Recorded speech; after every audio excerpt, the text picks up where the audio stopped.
Hey everybody, I wanted to do a quick little review on this Neotec chainsaw that I bought. I bought it for a small sawmill. I have a chainsaw, a little small 20-inch bar steel.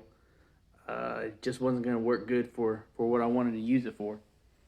So I looked around online and I watched a few other videos of some people using these guess you'd say inexpensive saws, and I figured I'd give it a shot. This thing was $350. I believe there was a $50 coupon on it. Push it over here, Ted. You better look at it. It's got a 28-inch bar on it, but it was $50 off. The chain, I got a ripping chain for it. The ripping chain, I believe, was like $23 or so. So I figured, heck, I'll try it out. I also bought the chainsaw mill from Amazon. I'm sure it's a knockoff too. I believe it is. But the saw itself, I had to put the bar on it. Of course, the chain. It came with a standard chain, but the ripping chain, threw it on there. About the third pull on this thing, and it fired right up. It seems pretty good quality. I've used it to cut 12-foot pine. I made some 2x4s out of it and 1x.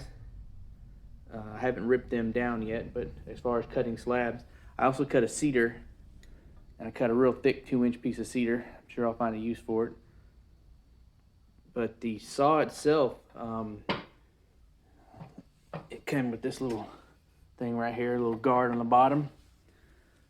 It's 72cc,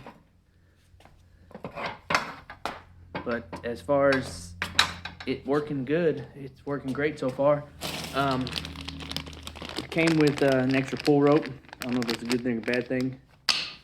It came with some earmuffs. It came with a little tool bag, which was pretty cool, I thought. Inside of it, get this thing open.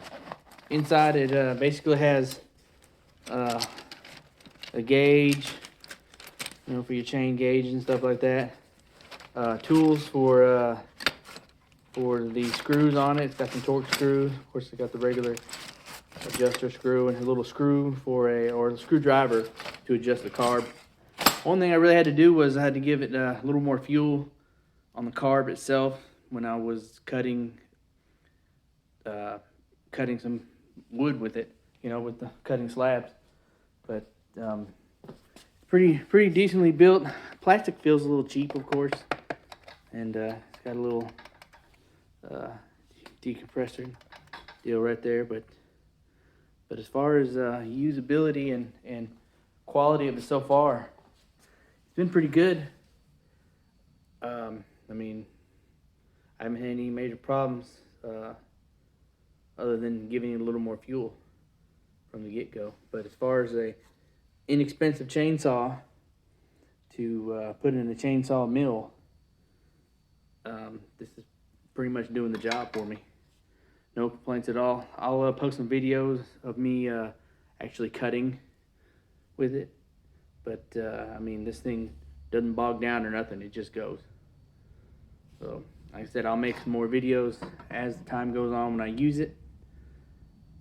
And if I find any problems at all with it, I'm sure I'll kind of detail them in those videos themselves. But so far so good. I think I've cut up 2 trees with the chainsaw mill, a pine and a cedar. I've got a pile of pine and about 3 more cedars that I can cut up. And I'll make some more videos of that too. But bang for the buck, this thing is working great so far.